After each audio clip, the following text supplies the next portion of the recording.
It's time for your Talk Time Live exclusive.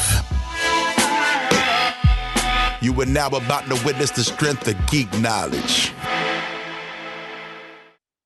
Ladies and gentlemen, coming back for her third appearance on Talk Time Live exclusive is actor, writer, producer, Amanda C. Miller. She is the voice of Boruto, Sailor Jupiter, Joe from Netflix's Cosmic, and many more as we have her here to follow up on everything that's going on in her world. Folks, please give a warm welcome back to Talk Time Live. Amanda, nice to finally see you.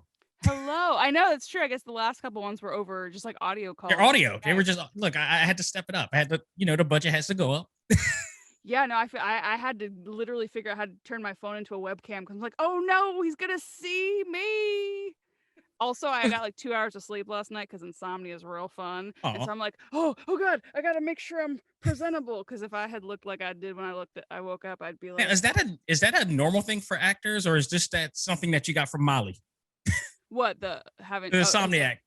I've had it for about 13 years. Wow. I mean, it's not as bad every night. Like it's not always 2-hour nights, but right. this past week has been like my body's just like, I'm not tired. I kind of get like that too, but I had to force myself anyway. I because I talk to Molly quite a bit, and I also see her tweets and everything, and I'm like waking up at like 6 in the morning or even 5 in the morning, sometimes like Eastern Standard Time. She's in the West Coast, and I'm like, you're still tweeting? Yeah. What's going on? I had to text her. I had to go text her, like, why are you still up? Yeah, go to bed. So I'll go to bed, and I'm just a person who lay there for 6 hours. Like I'm gonna go to sleep. I'm determined. I also have a weighted blanket, and that wasn't enough, so I bought a second one and then a third one. I'm sure, like I read online, they're like, don't ever do more than 35 pounds. I'm like, I easily have like, I don't know if you know they play The Crucible. This is probably a bad reference, but like the character Giles Corey, they like piled rocks on him on top of him until he died because he wouldn't confess to being a witch. It's a play, but wow. I mean, I think he might have been a real character. I don't know, but it's a play. It's a play from like the 50s. But right. Anyway, so like last night I was like piling it on my chest. Like I'm like heavier, more weight, which I think were his last words. And I'm like, oh jeez, that got real dark. But that's me trying to go to sleep. I'm like, knock me out. Well, now that actually encourages me to whether I want to get a weighted blankets because I thought about getting one myself.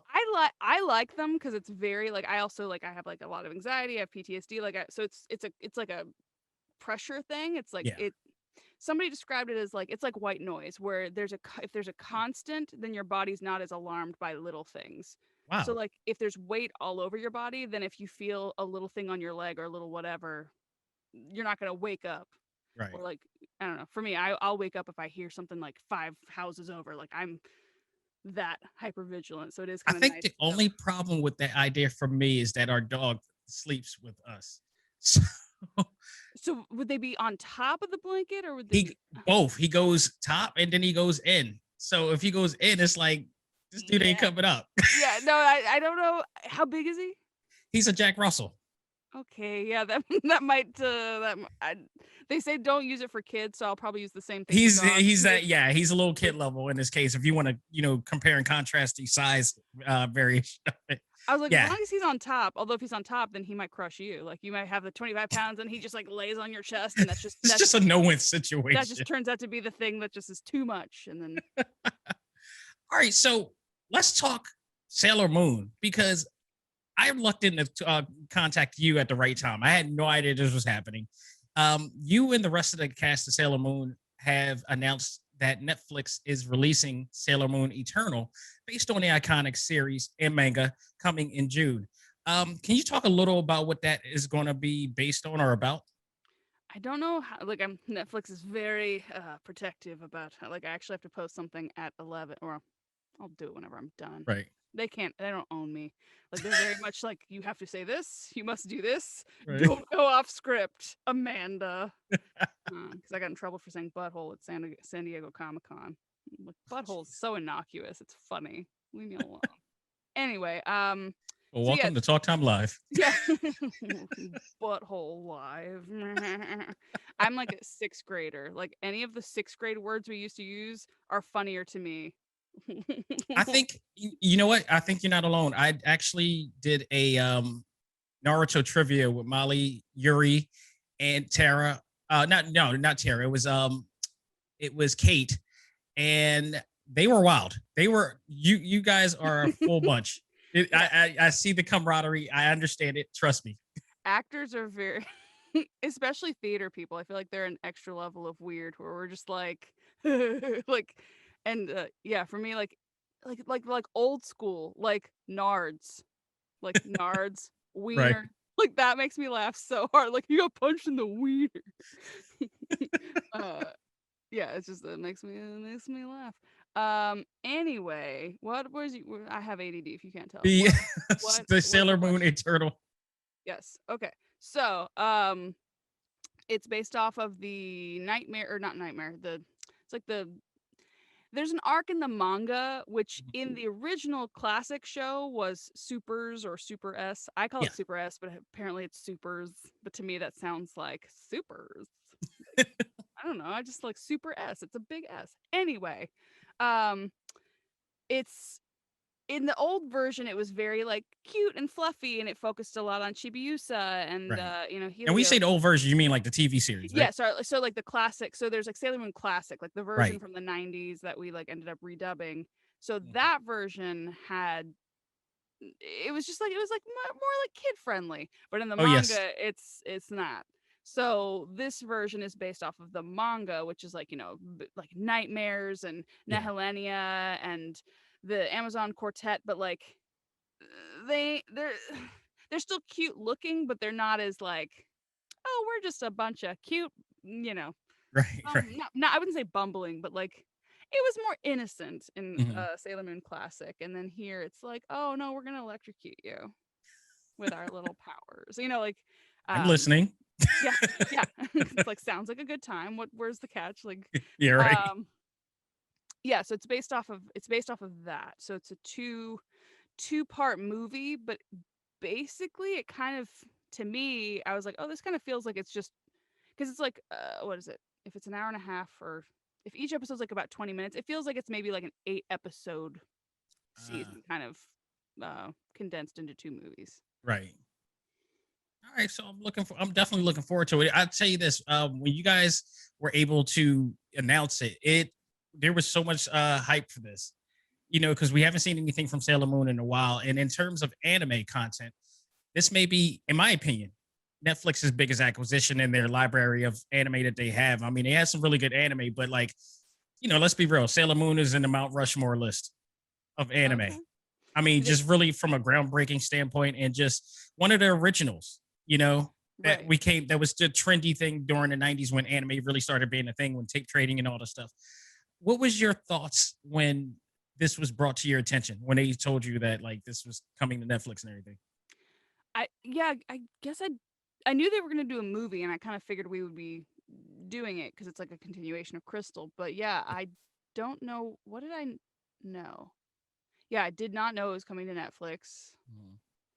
I didn't know when it was happening because they were talking about it for years. Like you said, like we finished season 3 of Crystal years ago, and then Right. we're told like, oh yeah, there's gonna be a 2-part movie, and then nothing for a long time. So yeah, the Netflix thing was definitely a kind of cool surprise, but also I'm like nervous because it's a bigger scale audience than we've had Exactly. before. Like, like we've been doing it for a couple years now, but like again, those are like this I feel like those are like the Moonies, those are like the super fans where it's like they will go out and buy the DVDs or they'll watch it on Hulu or wherever Right. it is, whereas a lot of people didn't even know there was a redub or whatever. So I'm curious if there's going to be like the Evangelion effect where it's like people are like, oh, they tune in and be like, oh, you're not the original voice. Like I'm curious to see how many people didn't know that there's a new cast. That's really awesome that you mentioned that. And as a Evangelion fan Mm, and a Sailor Moon fan, I think you won't have that. That's just me. I have this, like, you guys didn't have Fly Me to the Moon at the end and then took it away from us in this case. gotcha. But no, I mean, you've already, the thing is, all you and the rest of the cast have already established yourself to the point that we should know who you guys are by now. You've already toured cons and everything.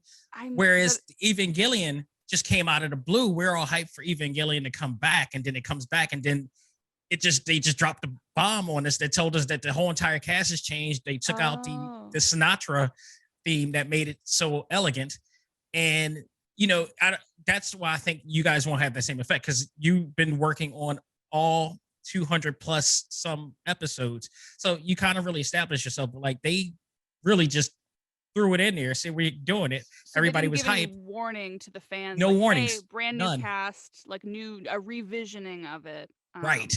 Okay. And I think I'm glad you said that, because I think if they would have addressed it that way and told us that without just putting it in, thinking that the fanfare was still going to be there. We love the original, actors who worked on that, and it was just without warning, and it was met with like we were deceived. I don't think that's going to be the case with you guys, because I see. So, they basically you thought you were getting the series you grew up with. Yes. Okay. And what's even so bad is that I still have not yet wanted to watch that series, because I know what I'm into, and I was just totally, I was in such a shock because it was so near and dear to me with that anime. Whereas I've been watching Crystal and the new Viz versions with you guys, so I've already established. And not to mention, my opinion again, you guys really knocked it out the park with the Sailor Moon series. Well, thank you. I mean, I remember, some people have like old school, gargles on, nostalgic gargles on. Mm-hmm. So they tend to forget certain things and aspects about the original one that came out in, when it first aired and released before you guys did it. And I remember looking back recently at some of those old ones and the voices, because they had to do a lot of changing and editing and everything. And then when you guys came in, you guys just said, no, we're not doing it. We're doing it exactly as it intended. We're going to do it in the respect that it was done. And you guys are great talents anyway. So it's like a modern day approach to it with everything just a tad bit better. Well, and to be fair, that the original cast knew that stuff was being edited, but that people There's think nothing you could do. Yeah, actors, we don't have like any real say in stuff. Like I'll do it with Boruto because I've been doing it long enough where I'm like, that line's dumb, I want to say this.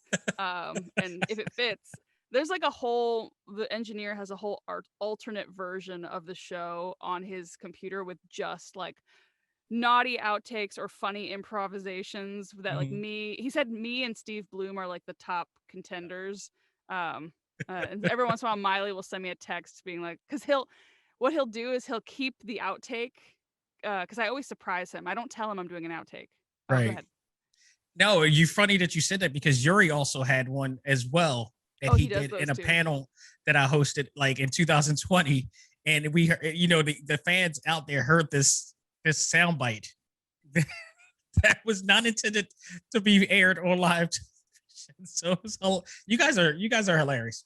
They will Viz locks that stuff down, I think, because they know, like, they're like, this is gonna ruin the image of the show. It's supposed to be innocent. But like it's fun because we'll come like leaving bombs for each other, but it's like, right, I'll record the line. I'm like, hey, has Miley recorded yet? He's like, no. I'm like, okay, great. So we go to do the take. He thinks I'm gonna say the actual line, but I've already like. So I'm sure I've mentioned this before on my other appearances. I didn't realize it had been 3. I was like, I thought it was just like 1, but yeah. Oh yeah, well, I guess we had to re-record the one. But no, I've been on twice plus the re-recording. So technically this is my 4th time. Oh wow. Oh wait, sorry. Was I not supposed to mention the re-recording? We don't talk about that. It's fine. But now, speaking of Netflix, I had an opportunity to watch Craig McCracken's Kid Cosmic, where you play the character Joe, a character that felt very stagnant living in our small town, and wanted to, be where the action is, until the action came to her. And, she acquired the alien stones from Kid, and now she's a part of the crazy team of misfit superheroes known as the Local Heroes. I felt like your character was a very grounded member of the team and almost considered the real true leader of the Local Heroes. Can you talk about your can you talk about Joe and your thoughts on the adventures she had with Kid and the rest of the team? Yeah, I mean, Kid Cosmic has such a special place in my heart because it's like I've done a little bit of original animation before, but this was my first like lead character where she Yeah. is like a vital part of the team. She's in every episode. And I love I mean, Craig did such a great job, and Rob and all of the team, like they made it a family.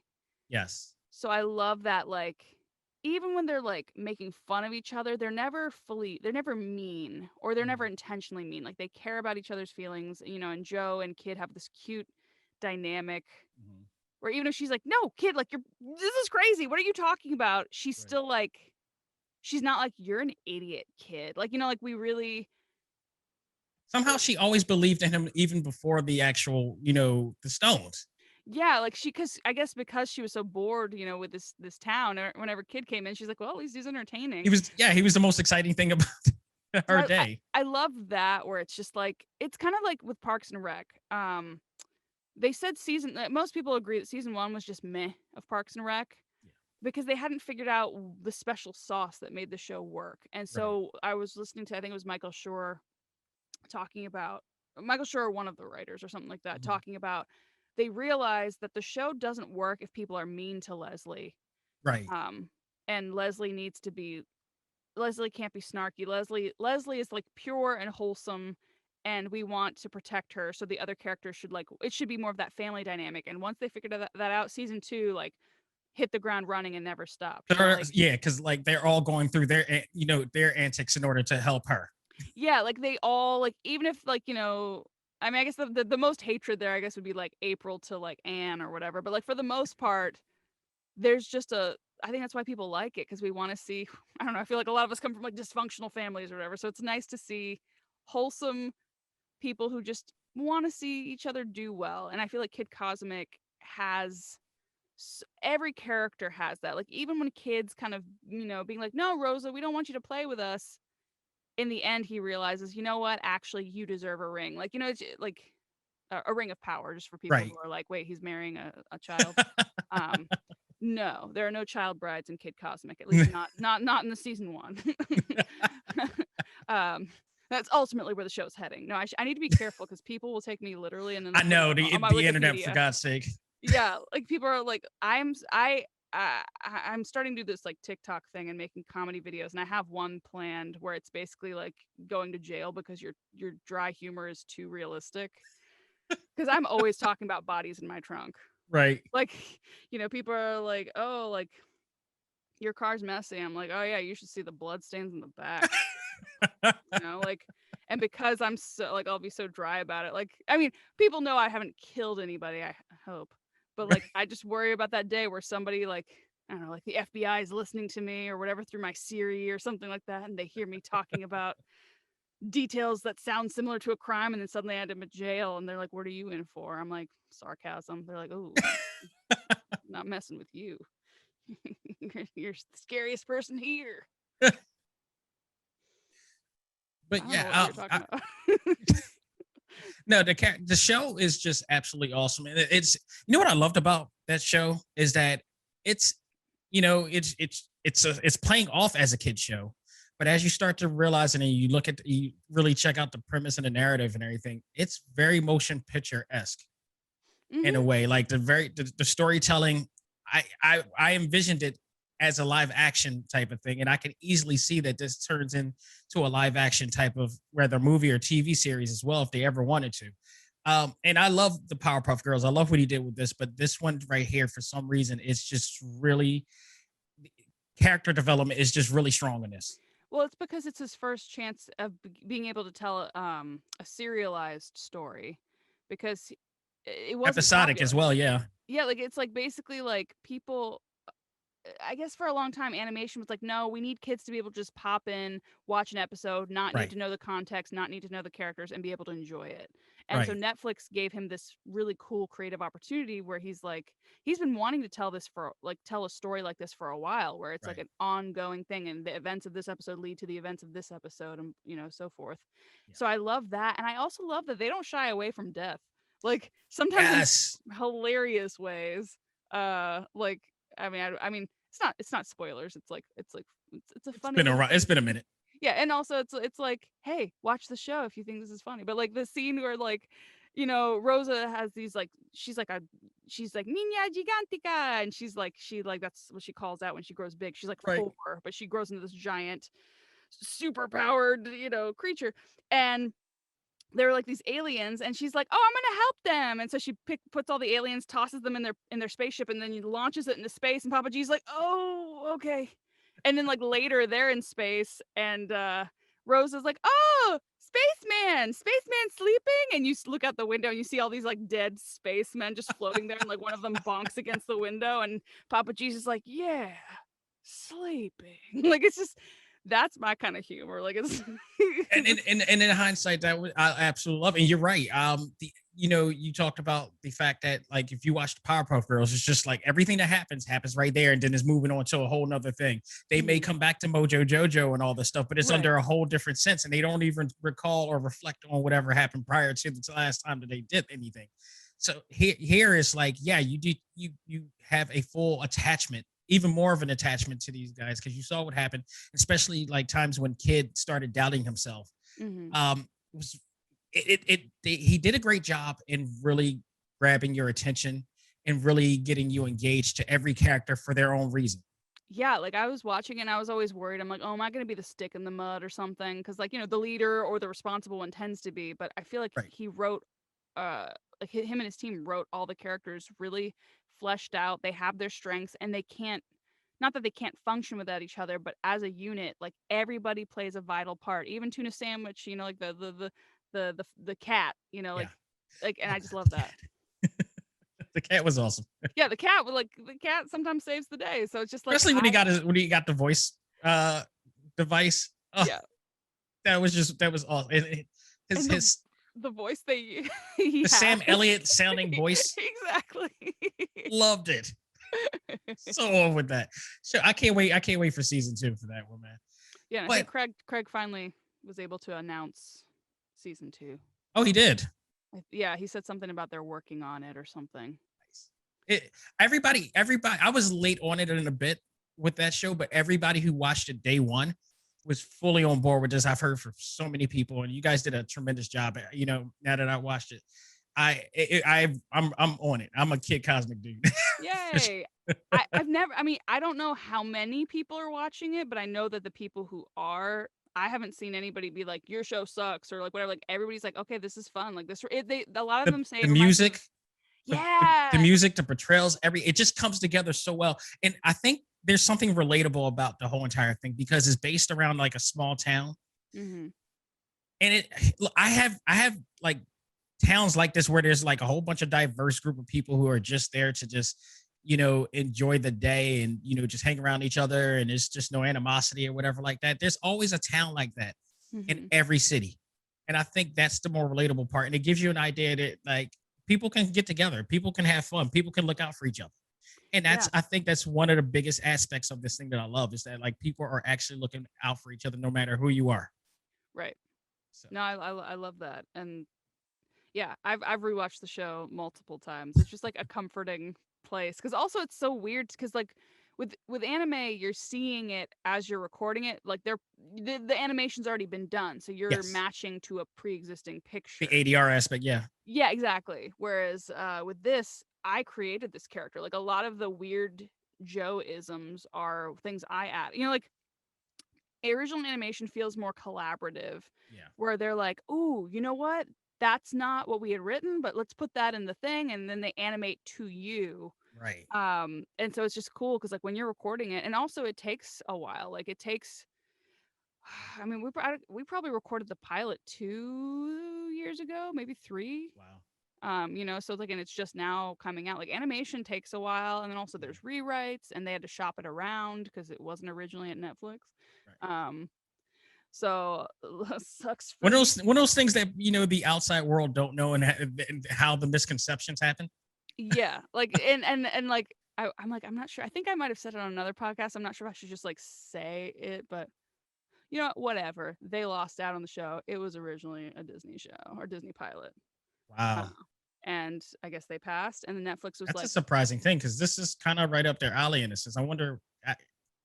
I mean, I mean, I hope now Disney doesn't want to work with me or something. But like, I mean, they had a history with Wander Over Yonder, right? Where like they kind of canceled his show early, so like maybe they just kind of were like, oh, this isn't really our style anymore, or whatever. But Right. I think also it might have been it might have had to no, because they have some shows that are like serialized or episode or whatever, where it's like Yeah.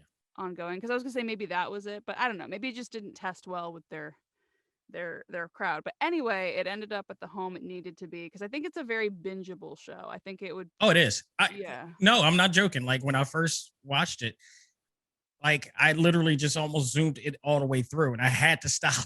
I had to like, okay, I really need to get up and do things right. I mean, it is, yeah, like you said, it is kind of like a movie. It's like 10 episodes, but they're like 20 minutes. So it's like you Right. can kind of cram like 3 in an hour, and then you're like, oh, well, just a couple more, just a couple more. You know what's funny? I've had people watch this entire series, binge the whole thing, but they complain about watching Justice League, the Snyder cut for some reason.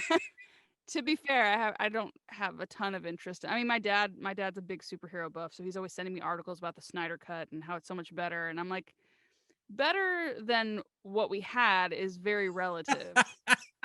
Is it good? Because that's like being like, well, my last boyfriend was an evil person, so this one who's just does nothing is fine seems like Prince Charming. Like he sits on his couch and scratches his Yeah, it'll do. balls all day, but he's better than what I had. I mean, to its credit, yes, but also the thing was that he crammed 4 hours of footage in this that was not seen in the original, I think, 2 hour one. So there was an extra 2 hours, and it's like people were complaining online about it, but they will binge watch Kid Cosmic or Sailor Moon or whatever. It was just like it's like the dumbest thing. Well, it's because I think with binge watching, you're always like, just one more. You're like not planning on watching 4 hours. Whereas if you go into a movie and you're like, oh, this is 4 hours, you're like, ugh. Like, But even still, even the movie, because you haven't seen it, you didn't see it. It does chop itself off in chapters. So even if it immediately, once you get through one section, if they just follow Superman at one point, then they go to Batman, but it says chapter 2. That's when you can stop and breathe.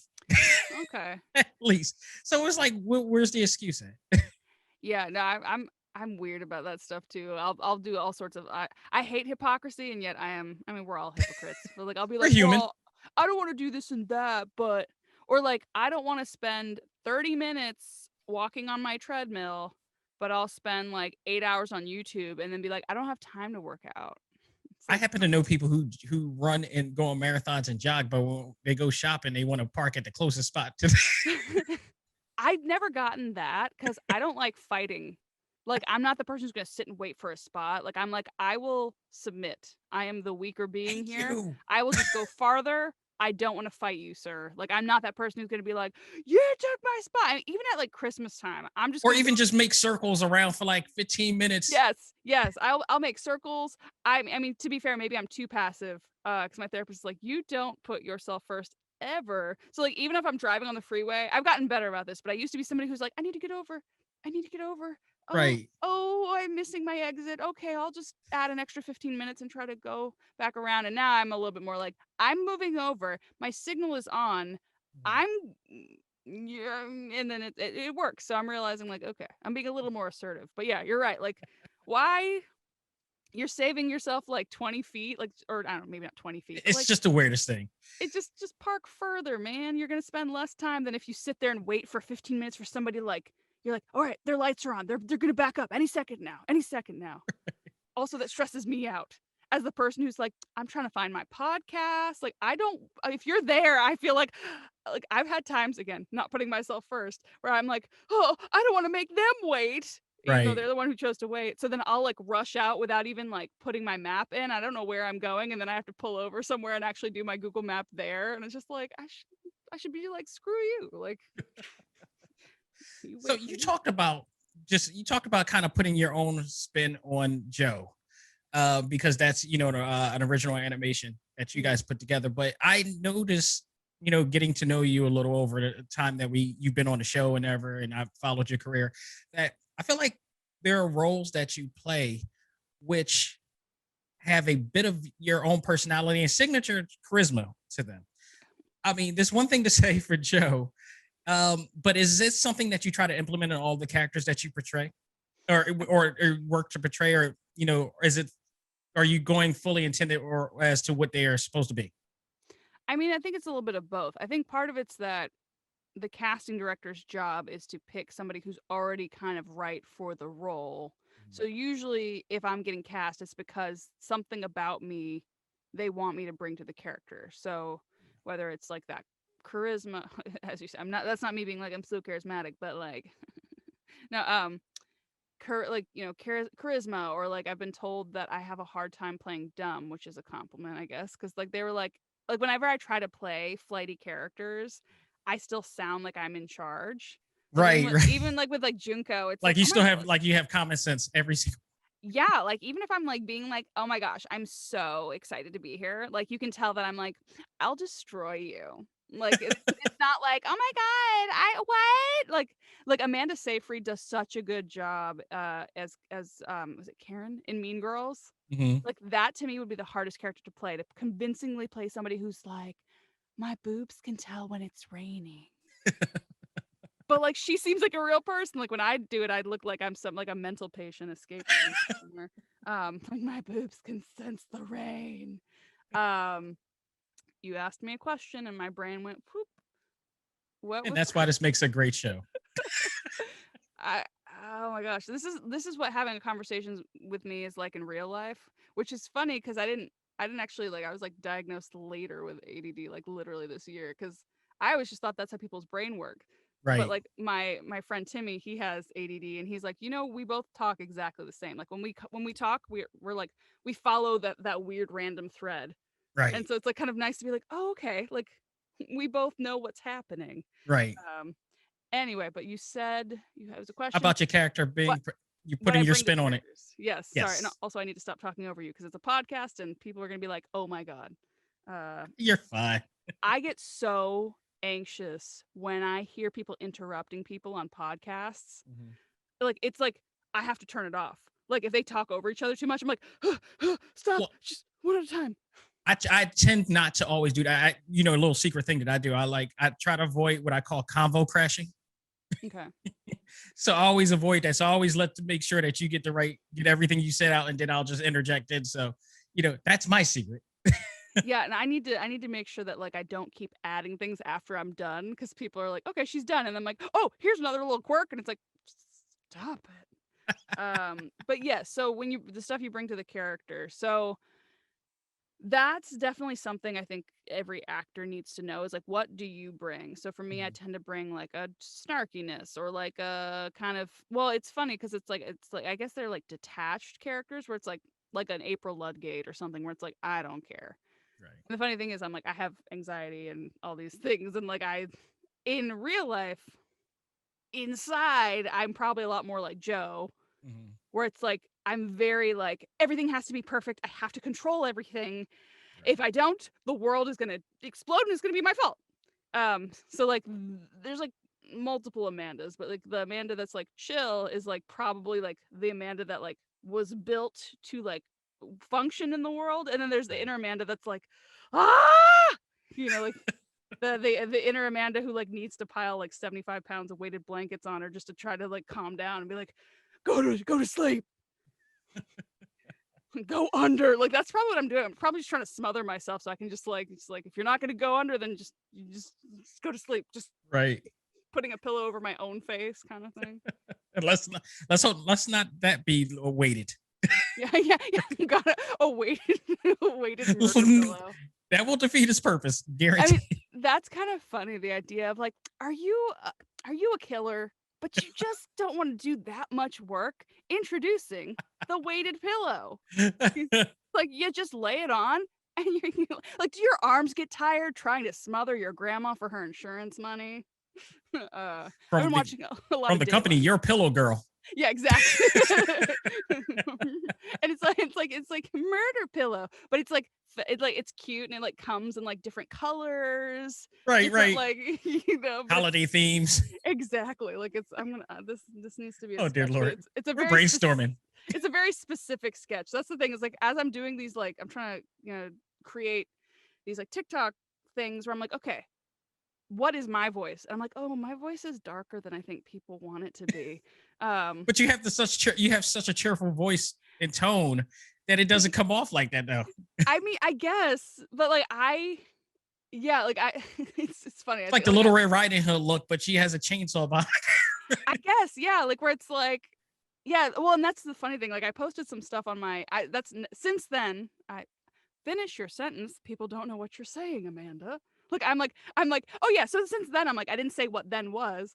Anyway, so I posted some of my TikTok videos to my Instagram account, and I find that some of my anime fans take things very literally. So like I had a video where I was talking about, what was it? Oh, I was like making joke. I mean, I was with my like deadpan face, but I was talking about how reincarnation sounds like bullshit. Where I'm like, Mhm. look, I don't want to come back. Like I'm not gonna end this life. I'm not gonna, quit my subscription early, but I'm not re-upping it. Like Right. I've had a 30-year trial. This is you did not impress me. No, thank you. And just kind of being like, I'm tired. Just the thought of being born again and doing this all over again makes me want to take a nap. Right. And like, so I had people being like, isn't your life great? Aren't you a voice actor? Like, it's like, dude, first of all, it's a joke, but also I had somebody message me being like, which I was kind of like, oh, thank you, because I still have like confidence issues, but like, they were like, for somebody so attractive on the outside, I never would have thought your insides would be so. Like, I don't remember exactly what it was, but it was just very like judgmental and very like, I would never thought you'd be so dark and cynical and have such dark insides, but you know, you never know. You Sometimes I never. really wonder what will really happen the day that everybody's just fully tired of the internet and social media itself And go back to living their lives. and actually talking to people in person to understand context. Oh my gosh, yeah, I've stopped watching the news as much because I find that the news, it used to be about facts and now it's like everything's spin. So There's now, always a narrative being put out. Yeah. and I'm having to like find a zillion different links, like click through, click through, click through to get to the primary source and be like, Mhm. that's not what this bill said, or that's not what actually happened. And So thank you like for even searching for the primary source because there are times that people just go to the top of the layer, which is probably like the Wikipedia shortest amount or of something. Yeah. information, and just go by that, or even just a headline and just go by. Oh yeah. The number of times people will like read a headline, which my dad, I think it helps because my dad was an information officer in the Air Force, so he kind of always taught us like, Got you to go know, to the source. go to the source, also synthesize a lot of different information, and if there's a common thread, then that's probably closer to the truth. Yes, Also, the truth is usually going to be in the middle of two extremes. Like, that's college level. and yeah, and I feel like they're not teaching that anymore. Like, I feel like now they're I don't just think it's like, a matter of not even teaching that, but sometimes when you talk when you talk to people on social media, mhm, you don't know their degree of education. You don't know their level of education. So some people don't understand. Like when you're in college, you do term papers. They tell you don't just look at when you look for resource and references. Don't just look at Wikipedia or something. don't listen to the first thesis of an article or the first paragraph. Don't or just the highlights. Don't when you watch the news. Don't rely on the full 5 minute segment. There's Right. so much more to what you're talking about. They're just highlighting the things. You got to do the homework, which is so important. And people now we live in a short attention society where people just go off the deep end off of just the context of what somebody is saying, which Yeah. is probably reading the wrong way, or just reading the headlines and just going by that. No, I 100% agree. And it's funny. I'm like, oh, I don't want to get political. And then I'm like, because I'm secretly very political, but I'm like, I don't want to, I don't want to make You anybody got to pick your mad. battles and pick your time. But like, because I guess I have unpopular opinions, but like for me, I'm always about, I try to be about truth more than being right. So it's funny because I get Right, called right, a exactly. know-it-all. Like one of my old roommates is like, you're such a know-it-all. I'm like, no, I'm a know a lot, but that's because I've earned it because I do the research. So she would be spouting stuff like, well, this person did this. I'm like, actually, like I've become that person. I'm the well actually person. And I used to hate that person. And now I kind of get it where it's like, look, do And you care about the truth that or is exactly why you have a hard time playing dumb. yeah, because I'm always, well, because also I'm always aware that I could be wrong. So I'll Mm-hmm. have opinions and then go, if somebody presents new information, I have to synthesize it. I don't just shut it Right. down and be like, well, that's dumb. Like, like I'll share stuff like actual numbers or actual studies, and I'll have people be like, well, I don't trust economists or I don't trust these people. It's like, what? Like, so you're just going by your feelings? So I don't know. I used to be. I'm a very feeling person. So I think that's the reason that I have to be so extreme with the way I think, Right. where have to go on more objectivity and facts. Because if I go by feelings, I'll just be like, the world's awful. Everybody hates everybody, and we're all going to, you know, the country's gonna burn to the ground. And so like realizing that like it's not always, but a lot of times the truth is usually going to be in the middle of two extremes, and people think, Yeah. oh, being centrist is oh, you're apathetic. It's like, no, I have very strong opinions, Right. but they don't tend to align with what people. It's not like, oh, I'm down this way or down this way. It's like, well, in this situation, I agree with this thing. In this Right. context, I think this was the right thing to do, but Yeah. I don't know. Like, I guess that's maybe what it is. I'm agnostic about a lot of things where like I'll have a strong opinion, but then if somebody goes, hey, actually, a new study's come out that's been peer reviewed Right. and it shows this, and I go, okay. And I have to like, my system has to Pretty much reconfigure itself. Yeah. reconfigure itself. So I'm constantly reconfiguring myself. So like I'm different than even a year ago. Like I'm Right. completely But different in a lot of my and views. in some places, that's the way we all should be. It should be. We should all not rely on the things, of our past, because a lot of things have changed and there's maybe some different perspectives and views. Right. Like, and that's my, but I'm also very much about bringing people together because I think people think we're so divided and so extreme. And there's definitely people who are extreme. There's definitely people that we shouldn't be like, yay about. But at the same time, I always thought, oh, well, these people are just evil. And then I Right. started talking to them and being like, oh, why do you believe what you believe? And not in a judgmental way. Because sometimes Right. people be like, oh, well, why would you even think that? And it's like, so they're already coming into it with a thing. I genuinely was like, look, I think you're a smart person. I just can't wrap my head around how you believe this. And I realized I was getting fed a lot of BS. So that, again, all that to say, why did I start talking about that? Because I was talking about the news. I'm really mad at the news. I started realizing how much they lie to me. And I'm like, dude, that's not the story. Mm-hmm. But like and I did learn though, that my dad told me that headlines tend to not be the writer's choice. Right. It's the editor. So I'm like, okay. Because I used to be like, writer? How could you? That's not, because sometimes you'll click on a headline and then you read the article and the article's not even what the headline Right. was. Exactly. So I thought they were misleading me on purpose, but it seems like the editor's the one who's like, this is going to get clicks and that we need to make money. So, and I've read enough Spider-Man issues to know that Jane Jonah Jameson always changes around. And there you go. Like, exactly. It's like this will sell. And I totally get it. And that's, again, at the end of the day, I can't remember why I started talking about the news. I think something about truth, but right. it was because you got to understand everybody has some kind of agenda. And that's not even a conspiracy theory thing. It's like, to get clicks, they're not going to post something like, hey, this person went to work and had a pretty normal day. Right. That's not going to get people to click, but they're going to be like, normal guy goes to work, bomb gets dropped on his building, or whatever happened. Like, the sinkhole opens up under his office and sucks only him into the earth. Right. That happened in Florida. Not in an office. He was in his bed. Oh wow. And to me, I'm like, look, that was your time. Like that, the sinkhole only just under his room while he was sleeping. Like it found him. Wow. Anyway. Whew. So So what was the question? we're gonna go on to another thing, because last time we spoke, you were in the West Coast, and you were planning to go to Georgia to pursue your new opportunities.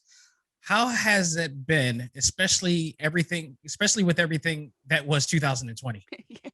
So it's been good. I actually just had a meeting right before this with my agent because I'm getting new headshots on Thursday. Oh, awesome. I love your headshots, by the way, because you always bring something different. Thank you. Yeah, you're supposed to get them kind of, it depends. Like when you're older, you don't need them as often. Like when you're a teenager, you're growing all the time, so you need a new headshot every couple months or whatever. But like, or not, I don't know, every year or something. Right. But mine are probably from like 2 or 3 years ago, and also probably like 300 pounds, not 300 pounds, Jesus, 30 pounds ago.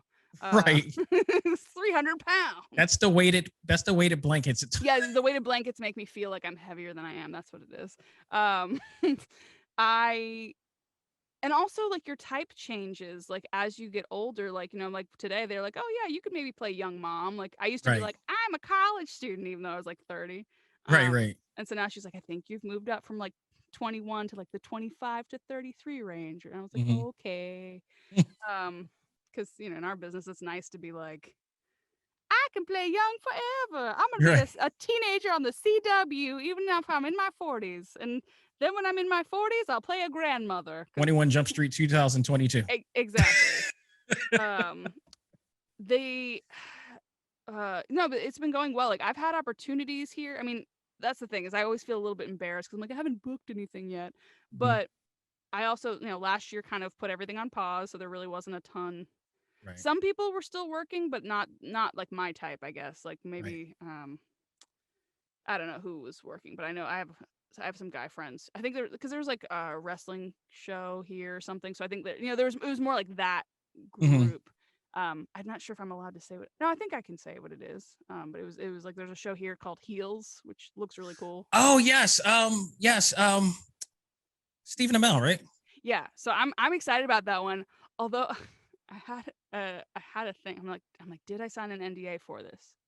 I don't think so. About that before you talk. Yeah, I don't think so. So I the very last audition I had right before the pandemic was for an overweight character. Like it was literally in the name. And then the whole scene, the guy's just like berating me for eating so much and I remember being like, oh no, I'm TV fat now. And so like I use that as motivation to be like, no, I want to be one of the wrestlers on this show. Like I can leg press 500 pounds like for forever. Like I mean I know leg press isn't that impressive because you're seated. It's not like a squat. But like even like I'm pretty strong. I got a lot of muscle mass. Like I have a video of me lifting a castmate up over my head and like fireman carrying him. Like I can do that. So I'm like, no. Now. I'm like, I need to lose weight so I can be one of the wrestlers on this show. Like that's what I want to be. So I caused the pandemic, I think, because I was like, I just need like 6 months to a year to like lose 30 pounds and I will then I can re-audition for this show. Cause like I was like, I need the pilot to pause for some reason. So I can lose the weight and then audition for one of the characters. And that I did lose the 25 pounds, but I did not audition for one of the leads. And also, I mean, I don't even know if there's a lead character for me, but also I gained back the 25 and then 10 more in the past year. So like I lost. Who hasn't? I went. Look, who hasn't? I'm trying to get rid of my COVID calories right now. So yeah, like I think it's because like in the beginning I was like, all right, I'm gonna get a routine. This is actually kind of nice. Like, because beforehand I was flying back and forth between LA and Atlanta like several times a month to record because they were originally like, we're not recording with you in Atlanta. Like, you'll have to always come to LA in person to record. Oh, wow. And I was like, well, I made this choice. Like, I would rather live across the country and fly to LA on my own dime than live in LA anymore. So, maybe I'm being a little dramatic, but that's not the case now because everybody's been at home recording now. So I got the last laugh. Like it's funny because like I had several directors be like, man, you must have had a crystal ball or something. When you left, we were like, she's not gonna have a career anymore. She can't. What is she thinking? And now they're like, you moved to Georgia. I bought a house. I mean, and that makes it sound like fancy, but like Georgia's real cheap. Like I could afford it. I have a friend who just bought the exact same size house, exact same square footage. My sister moved there once and built a house from ground up over there. Yeah, like I mean, granted, Atlanta's definitely getting more expensive than it was like even like 10 years ago. But compared to coming from LA, I'm like, this is cheap. So my friend who bought the same size house in LA around the same time as me, he paid 4 times what I paid. Like, Wow. That's how big the cost of living difference is. Wow. So like I get to live in a place I love. I just really love the South, like how close everything is. Like I can drive down to Florida from here. I can drive to Nashville. I can drive to Savannah or South Carolina. Like I can drive to New Orleans. Like they're all within like kind of like a 6-hour radius. So I love living here. And now I can do my work from home. And also because beforehand I was also flying to cons a lot, which I think will come back. Eventually. Yeah, eventually, but like they're already I knew there are already some announcements, like Repop has already announced a few things closer down to the fall. I have one coming up like next month. It's like a 1-day thing and they're trying a bunch of stuff where they're like, I guess like alternating people who come into the room. They're doing something. But so we'll see, but this is cool because for on camera, they kind of require you to be available like all the time. Like they're like, if are you available between June and November? Mhm. And it's like, it's a long time to be on hold. But like now I'm auditioning for all these projects and I can genuinely say, yes, I can be available because I don't have to fly back to LA all the time. And there's definitely going to be projects, I think, like as LA opens back up, I think there'll definitely be projects that will go back to being in studio only. Yeah. But I don't know if I'm hoping maybe my reputation is enough that people who like working with me will still give me the chance to record from here. Because we recorded, I don't know how much, I mean, we recorded definitely a good bit of season 1 in the studio in LA, Mhm. but we recorded some in my booth too. So like, they're fine with it. So like, I'm hoping other animation people will be too. And I'm I working tell on a you video this, game. I've said this to a lot of the guests that I've had the chance to talking with who works on anime and everything, and it has been doing so at the comfort of their closet studios or homes or whatever. Mhm. I can't tell the difference, and that's a testament. I see people online being like, "Oh, you can tell." You can't tell. You can't tell. Like if the engineers from the studios, like I ask, I'm always like, "Do you think like after the pandemic ends, I can still record from home?" They're like, "Honestly, like they're like, I can't tell the difference." And so if my engineers for the shows can't tell the difference, Those are the same people who probably watched it on Toonami when the message goes up and says the talent is working, in their convenes to get this out to you and all this stuff. Like they always give you a heads up that like they have a label on there. Yeah, they on Toonami whenever a Funimation show comes on, they have an announcement, especially when COVID really first hit, and everybody was quarantined. They really put up like the actors and talent were trying to get or have gotten this out to you or something to that extent. That they don't blatantly say that you're working at home or voicing it, but they're getting it out to you as much as possible, meaning that you guys are working at home, getting these, and the time, because the timing and pacing, like you remember when before pre-COVID and pre-pandemic, like you guys were knocking it out the park with the episodes and how fast they were getting out. Like Funimation shows were coming out almost at the same time as the simuldubs. so, Like right, exactly. So now because it kind of held things back now, so that time frame is not as it was before. So they were trying to like be very patient. They're getting out to them, and they were getting them out. Like the My Hero episodes were getting out fairly, with all things considered. And then when you heard them, it was like, I don't hear the difference. This is actually a testament to the great talent and quality of production that they have. It was honestly like there's, obviously the pandemic itself was bad. It wasn't like a great. I wish this could have happened under better circumstances, Right. but I think this will have revolutionized the industry because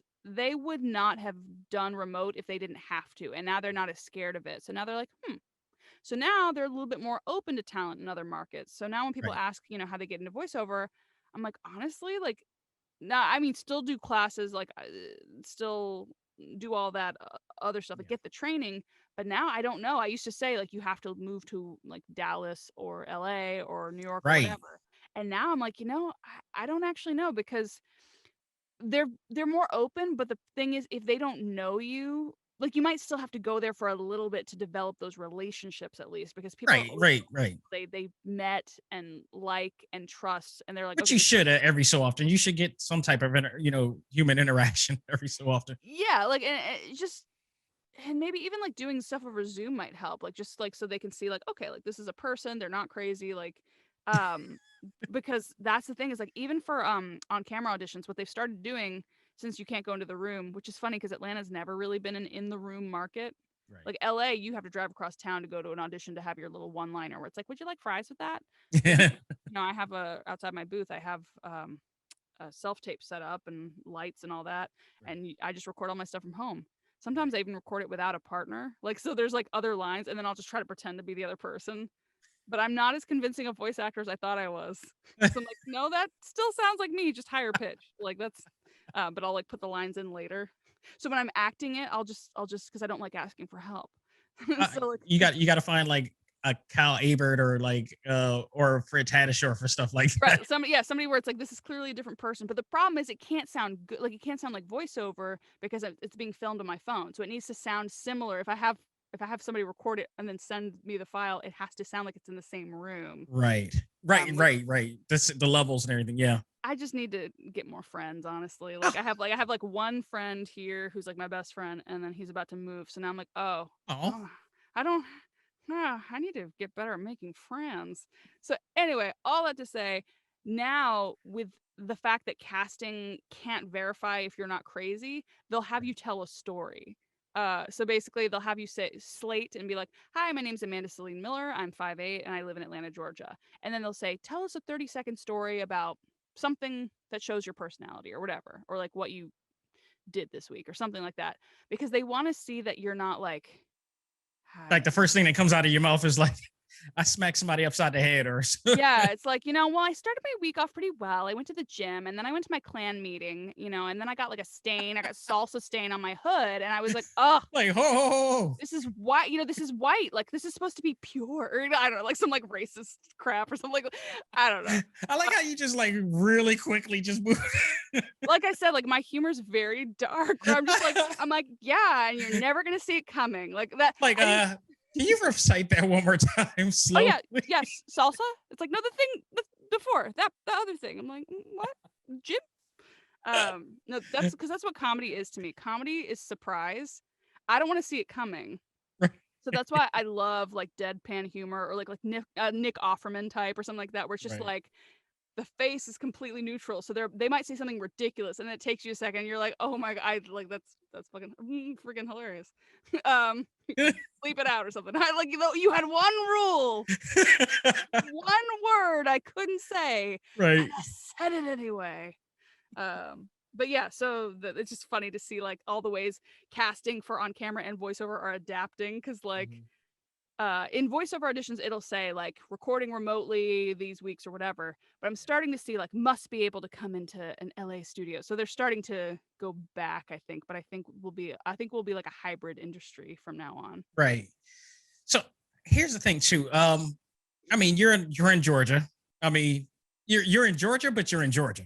Let's just put it like that, if you understand the context. But in the event of everything that went on in 2020, we are seeing some action taking place in terms of representation in TV shows, movies, and other projects. Unfortunately, Black Lightning had to go yesterday, and I'm very sad about that. I saw that, like, well, and also because my friend Cress is Black Lightning, and like, I mean, I think they've done like what, 5 seasons though, like 6. Oh no, they had some great season, and I will tell you this: we watched it yesterday. Myself and some of our ACMG members on our Facebook group. If they had to leave, they left on a great note. That finale is probably one of the best series finales I've seen this year so far. That's awesome, cool. So they got closure, because like it's funny. The episode was called Closure, and we indeed. I mean, they lived up to the very word. And I was very happy with everything that happened, because, I mean, I did not want to see it go. We don't have that many representative comic book series out there that's some really cool storytelling and characters like Jefferson Pierce was. And Crest did a hell of a job. They all did. And to see it go away, it was heartbreaking, but they at least let it, put it off on such a good light. I can rewatch the series in all of its glory from start to finish and be happy for what they did. I'm so glad to see such good stuff happen to such a good person, because I knew him, back when he was like, I mean, he had been on like Heart of Dixie, he'd done other stuff, but like everybody knows him from Living Single though. See, everybody from around the way. I would just say that. I'm like, maybe I don't think I'm too young for that. Maybe I just wasn't watching TV as much no, I watched TV. That was like what, in the early 90s, or was that 80s? It was, no, I was like, I would say mid to upper. Because here's the funny thing. And a lot of people may not have known this, but they were the original Friends. Okay, yeah, and I think that's the thing, is I still haven't watched. I watched like a little bit of Friends, but I feel like I was watching like straight up cartoons even up until high school. So like, you're a very smart person to do so. Yeah, I was. I mean, I think I watched some live action things, but it was like Firefly or whatever. Like it was still like in the nerd world. And so like now I'm like, I should go back and watch like Seinfeld and Friends and Living Single and all these shows. Good Lord. If anything, my God, Seinfeld. Yeah, like I watched when I was a kid, it was on. I'm like, I don't get it. And now I'm like, okay, I'm smart enough to probably get it now. And you probably relate to some of it as well. And then to some respect, if you really love Crest, you will watch Living Single when he was. Oh yeah, I'm kind of excited to see like baby Crest. Next time you see And next, the funny thing is he didn't age. Oh no, like he's like when He really didn't age much from that time. I'm like, that's crazy. I And that's for me mean, to say. And I'm like, I'm black, and I'm saying like, he didn't age much. you're like black don't crack, but you're a vampire. But damn, homie. I saw somebody's there's like that challenge going around where people on social media are posting like I don't know what Yeah, it is, like 10 years ago or just an old photo from your childhood or yeah. something like that. And like somebody posted like their high school yearbook photo and now they're like mid 40s. I'm like, was this taken yesterday? Like this is insane. Like Like this, I'll give you a little bit of a heads up. Like next time you see him, just say, "Hey, Scooter," and see if he responds. okay. That was his character on Living Single. Hey, look, hey, Scooter. Hey, what's going on? That's See so how he fun. responds to that. I want to see that. I don't think I've because I've seen him on Heart of Dixie, but like I don't think I'd seen his like Oh, early stuff. yeah. When he was in there, he made his statement on it because people loved him because he was Queen Latifah's significant other from Okay. back in the day that they grew up together, and then he became an item and everything, and people really clung on to their chemistry and everything on there. It was really awesome. So, Cool. but I'm glad then. Like and I know that after even though the show's ended, like they're about to head back to LA. I think they're actually pretty happy because like they're LA babies, him and his wife, like they grew up out there. So like I kept trying to get them to adapt because like, they're out here in Atlanta shooting. And I was like, "Oh yeah, like we'll hang out all the time and I'll take them to theater." But like I think they're just like, "We don't this is new and scary. We want to go back to our beaches and our family." So I think they're pretty excited. Like but here's the deal though. Like from your perspective, how far has Hollywood come? oh yeah. Or how much more do we have to go to providing opportunities for people? We know Tyler Perry's doing his thing as well, Mhm. really well, which is probably why house values probably gotten up down there. But in terms of orientation of people of color, like how's it been since the last time we even spoke? Oh, I feel like this could get loaded. This is See, one of those topics where I have an opinion where some people don't agree, but I I mean, you think got to keep. I mean, I get it, but this is the time where we need to keep it real too. okay. Well, then I'm like, well, here we go. I'm learning because I've always been somebody who's like, I'm gonna hide everything about me so people like me, and I'm like, well, maybe it's okay if people are like, we should cancel her. It's like, okay. I think we've definitely come a long way, and I am glad to start seeing. I'm glad to start seeing that it's not even like 10 years ago, people were like, okay, well, if you're ethnic, you're just going to play the best friend. Like, there's just certain understandings of like, you're never going to have a black woman female romantic comedy lead or whatever. Like, that there's just certain things where we're just like, nobody wants to see it. And then seeing the success of Black Panther or Wonder Woman or Hunger Games, or I don't know, like any movie where there's a female or person of color lead, Yeah. do well. Like, it's been like, it's been so nice to see that opening doors. And then Crazy Rich Asians did really well. Now they're like, oh, I guess people do want to see Love that Asians on movie. screen. Yes. Like, and so I love that. I love that we're starting to get more storytelling experiences, or like more diversity in storytelling, um, and more conversation about it just in general. Like people now, I feel like where I differ is that on one hand, we want people to have opportunities, Mhm. but like in voiceover, we're getting to a point where we're like, must actually be bisexual or Mm, must actually be mixed race right. versus like being black or what, like they're getting so specific. In other words, I think I understand it. In other words, like instead of being an actor that is able to portray a certain type of, characteristic, Mhm. they want specifics. And it's weird because I'm like, what does bisexual even sound like? Like this is voiceover. Like, and also it's none of your business who I have and have not had sex with. Like we're getting to a point where I'm kind of like, can it just be about the acting? But I understand if it's like a character with like an accent or something like that, like something where there's like a cultural thing. But honestly, like people will hire me because they're like, oh well, you're part black, and then they'll want me to sound a certain way that they have an idea in their head. I'm like, sorry, this is what you got. This is what I sound like. Right. Like I wasn't raised in whatever culture you think we just all inherently sound like. Yeah, that barrier needs to break hard.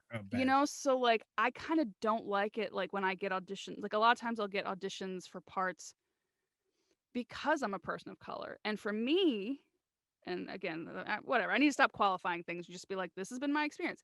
I personally have not been held back by it, but I also know I'm a very light-skinned, almost, you know, what is it? They say like light, bright, damn near white kind of thing. So I'm sure that I've had a lot more privilege. So I personally have never been held back by being a person of color. I've only had more opportunities because of it. Because my agent's like, this is great. We can submit you for white and black. You know, like for me, it doubles my opportunities. So Right. I feel weird being given like a handout of a role where like we're only seeing black women for this. So it's like, because I'd want to Martin Luther King's dream. I want to beat all races.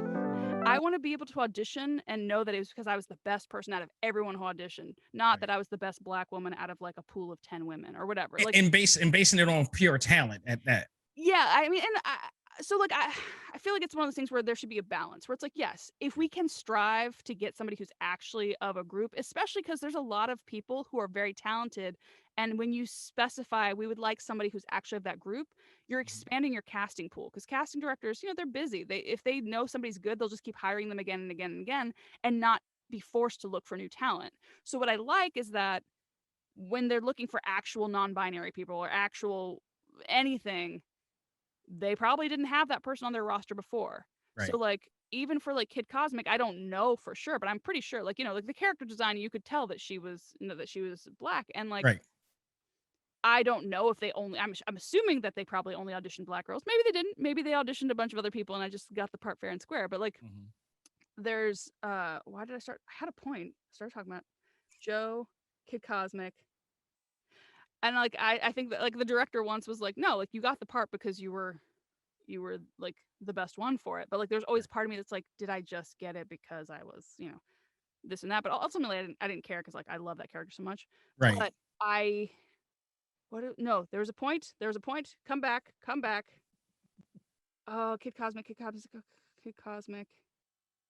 I mean, if anything, they could have gotten like I'm surprised because normally like Cree Summer would have probably gotten the role. Well, she is in the show. Well, she is in the show, but I was very surprised that she didn't get that role. Well, she was in the waiting room when I had my call back. So I definitely was like, oh my God, am I up against Cree Summer? And she was so sweet. She was like, right. so she is sweet. Awesome. But like, I didn't know she was Queen John until I saw the credits. I was like, she like completely disguised her. Like, cause like normally I'm like, oh, I can recognize her. But like there, I'm like, oh, like she, you know, Queen John is a cool, like the jellyfish lady. Right. Yes. But the whole reason I was talking about the Joe thing was because I had never been on their radar before. Right. Like, so they were forced to go outside their normal pool of people, and they discovered me because of that. So on one hand, I don't want to get rid of like the push for trying to be, I don't want to say appropriate or ethnic specific or whatever, but like try. Now for me, I'm like, if you can't find enough, like I'm okay with like, I don't know, if you can portray something authentically, I don't necessarily have a problem with it. Like if you're making like a big stereotype, you know, like an Apu thing or something like that, then I'm like, you know, but even then, like that was of its time. And now we go, oh, okay, maybe that's not okay. Right. But yeah, so for me, I kind of have an issue when it's like we're so specific that it's like, oh, you can't audition for a part that is this because you're not actually that or whatever. Right. It's like, guys, it's voiceover. And I know like my friend Keiji's always very vocal about it. It makes me laugh because he's like, he has the same opinion. He's like, I want to crush all of you. I want to get to a point where like you're auditioning for Asian parts and I'm still beating you. And I'm auditioning for white parts and I'm still beating you because I'm the best. You know, and it's just like he's really funny. Yeah, so I would love, and maybe one day we'll get to that point where like it doesn't matter what race you are or what your sexuality is when in voiceover. Yeah, I think that we're just trying to figure things out right now. Right. And when we finally catch that balance, I think that's when that balance of we already have been given so many opportunities. Now let's see who's the best at what. But we're doing it in a respectful way. We're doing it in a considerable way. I think we're getting in that path, you know, from my perspective. I feel like that's where it's going, but you're on the inside. So it's like, I can only say but so much and see but so much.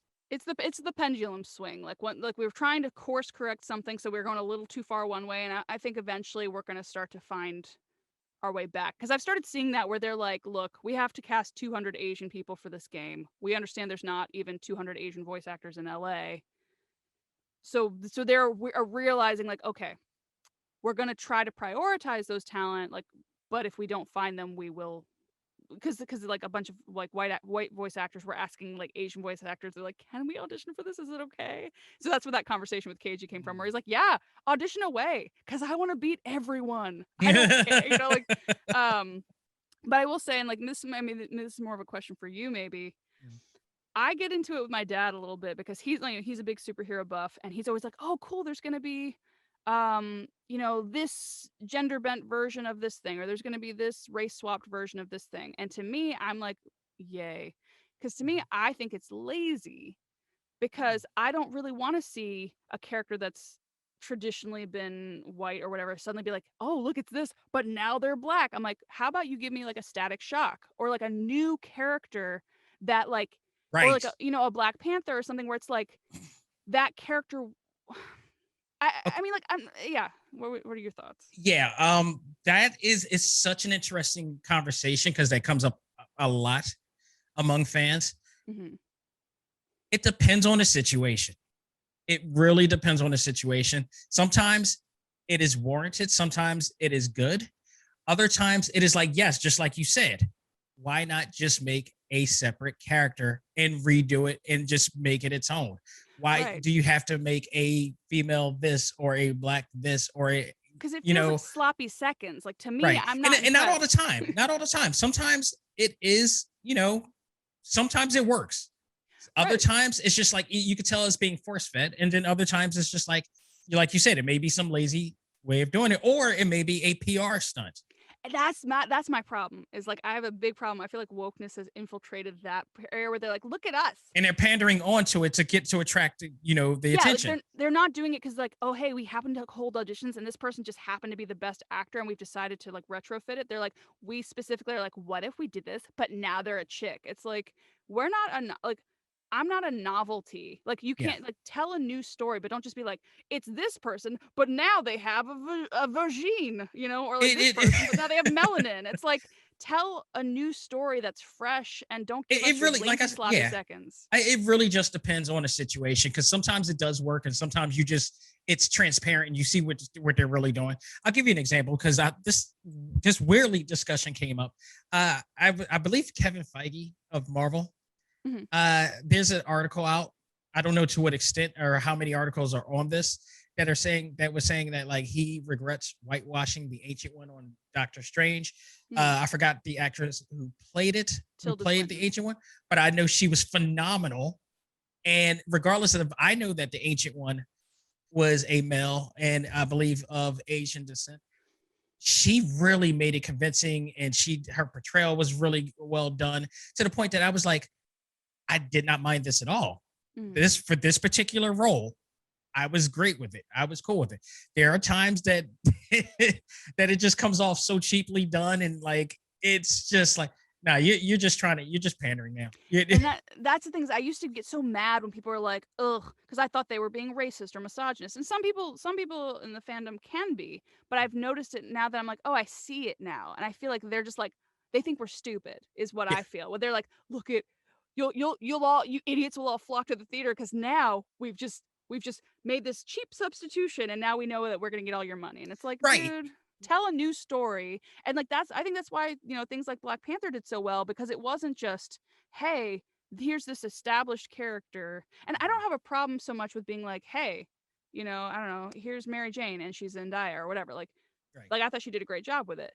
Mm-hmm. But there are times where it feels like you said, it's a PR stunt, or it feels and like it's not for the sake of the authenticity or the art, you know, of the writing and the storytelling. Mm-hmm. It just is a blatant poster.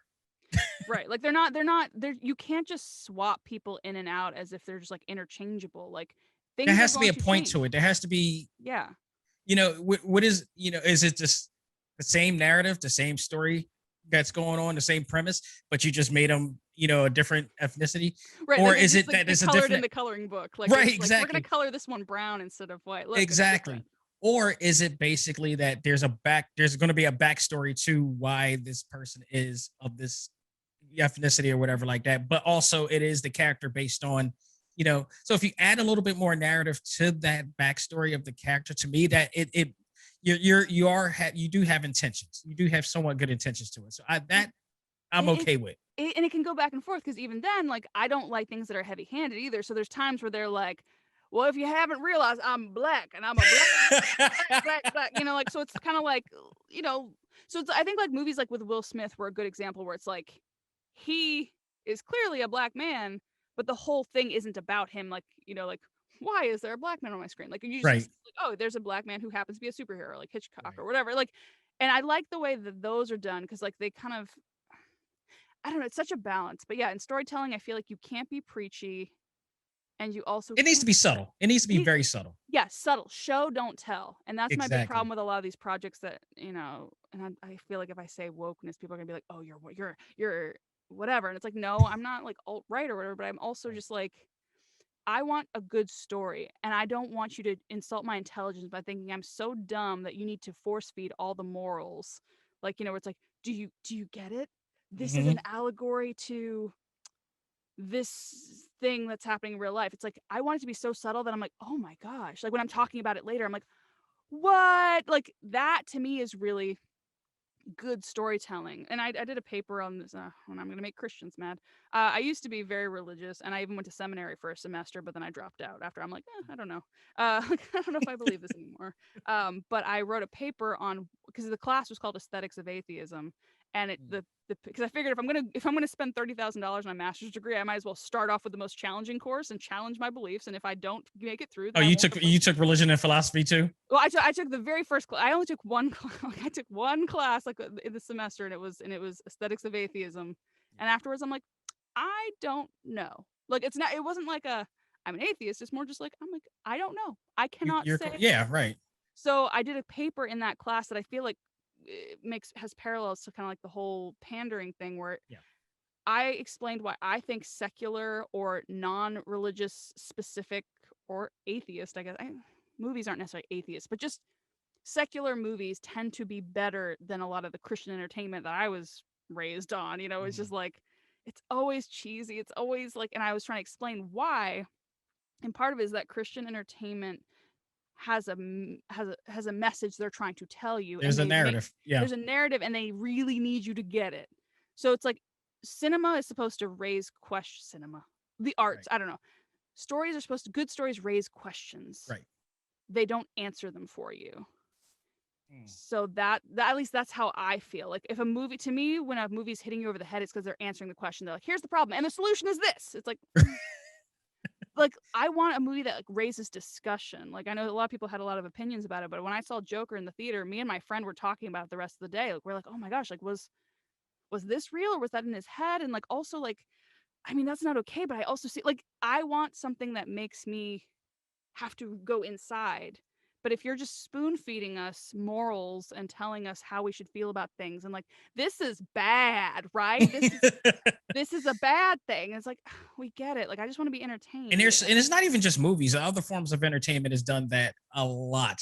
Mm-hmm. And I, because I work in, promotion and all this stuff too from time to time. And I see, like, it's like me taking a red pill. So I kind of see everything that's really going on, and why they're doing this and how they're doing this. And I know the target audience that they're trying to focus at, and who's going to fall for this or whatever like that.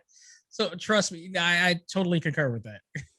Good. I'm glad. I'm always worried. I'm like, some people, they hear certain words and they're like, those sound like buzzwords for this group. And I'm like, it's not. It's just that I'm like, hey, I like this part. I don't like that part. Like, I wish we could kind of learn to, instead of just going from one extreme to the other, being like, okay, well, in this context, I like this, but here I don't like it so much. And being able to say, okay, well, that one was definitely like people being racist. And this one was like, no, they had a point. Like, this is sloppy. But that's what it's about. We're supposed to open for discussion. We're supposed to have a Socrates cafe that allows everybody to actually have a discussion to come up with a solution, not to be enemies, not to, like, the minute that you say something that you don't agree with, you're enemy. I had this discussion, and I just had this discussion with somebody on social media just recently on our ACMG Facebook group. Shout out to all you guys out there, about whether, this is just be interesting for you, whether the Emmys or the Golden Globes should consider video games an actual category based on performances.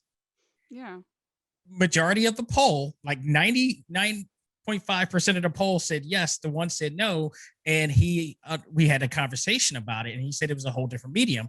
I'm like, from what I understand from other actors who are voice actors on both of those, you too as well.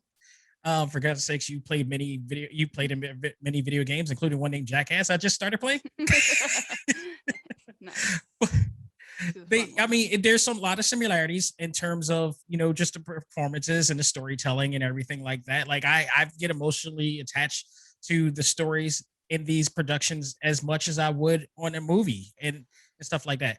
And he felt because, he's a member of the AEA and stuff like that, which, that's theater. Yeah. But it's kind of different from this aspect that you're doing. And we got into a discussion, but at the end of it, we were okay. We were still cool. Right. You weren't like, I'm never talking to you again. Right.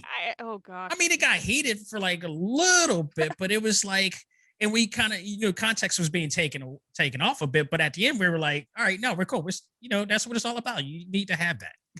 It's so funny that I feel like objective is not even the right word, because like, what is objective truth? Like now I've gotten into a lot of philosophy where I'm like, why do we know what we know? Mm-hmm. You think this is true, but why do you think that is true? This could be true too. Like examine, like I sit in a lot of cognitive dissonance all the time. And I think people need to get used to that again, because we are just so intellectually lazy now. I didn't mean this is supposed to be like a fun nerdy podcast. Political commentary. That's the thing, is people think like, oh, if you're centrist, then you have no opinions. I have plenty of opinions. I just try not to let them out because people are getting mad at me. But like, yeah, like just we need to. I hate that term. I was about to say we need to normalize, but like, let's normalize. There's certain terms that just anytime somebody uses them, I'm always like, oh, you're annoying. Like, guys, especially when they use it pretentiously. Yeah, they're like, I think it's the self-righteous thing of like, guys, let's normalize, and like whatever it is, because the thing is, they say it more than once, and they want to beat it in your head to make sure that you know the term, but you're using it as a buzzword, almost like a trendy buzzword, and not just saying it once and just moving on with the whole entire point. Yeah, it's like, let's normalize. And then the other one the other day that I literally messaged my friend, I'm like, is it okay to be irrational? Like, does it make sense for me to be irrationally angry about the phrase do better? I don't know why. Anytime I've ever heard somebody be like, blah, blah, blah, blah, do better. I just hate that person. I'm like, you might have had good points, but now I hate you. So clearly I have stuff I need to work on. I'm not objective on everything, but like, yeah, I wish we could go back to, I don't know if we ever had it maybe, but like that Socrates kind of thing where it's like we can have differences of opinions, or like we can present facts, and like if I was like, there's times where I've presented facts where I can support it with data and support it with official, like multiple sources of information, and then people will somehow attack me and be like, oh, well, you're supporting this agenda. I'm like, I'm supporting truth. You're peddling a lie. So like for me, I'm like, I don't have an allegiance to either of you. Like, full disclosure. I'm just leaving this here and I'm just gonna go. Yeah, exactly. I'm like, look, guys, I'm a libertarian. Like I'm not that I don't have a dog in this fight. Like I have times where I agree with you and I have times where I agree with you. But like, let's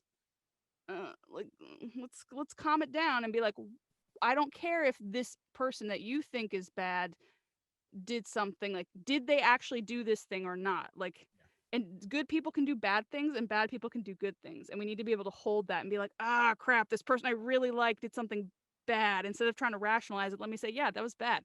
I like this person, but I don't like what they did.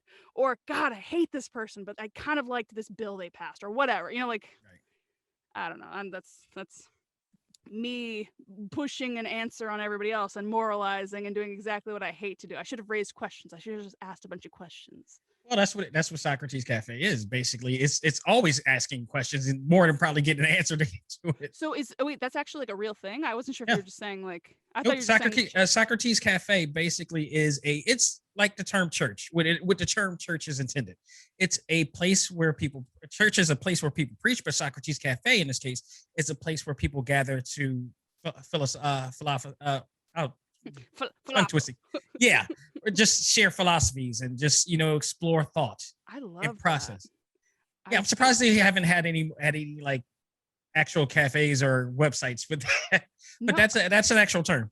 I would love that. I mean, I just joined a bunch of meetup groups because I can't talk to most of my friends anymore. Like they're just like so like you're either with us or against us. I'm like, but what if?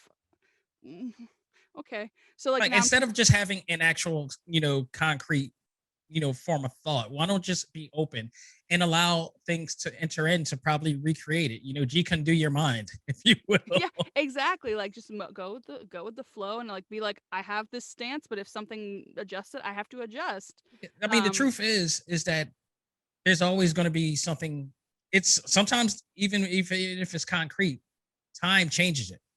right. Like even like science or history, like there's times where we had an understanding of an event and then we realized later, like, oh, archaeologists dug this thing up. And actually we thought that this was the way this culture was, but it Mhm. turns out, not so you shouldn't always just be like, oh, well, we're probably wrong all the time. Like go with what the data says. And then as the data changes, be like, okay, change too. Like don't just be stuck. I think we as a community and people need to be able to allow ourselves to break out of the thought of being right all the time. Right. And I think that's a thing too, is that when it's a form of embarrassment that people get when they are wrong about something. And if you allow yourself to be wrong and learn further, you'll learn even more further to be right. It's okay to make mistakes. It's okay to be wrong. I mean, we need to also like learn to accept being wrong and also accept forgiveness as well.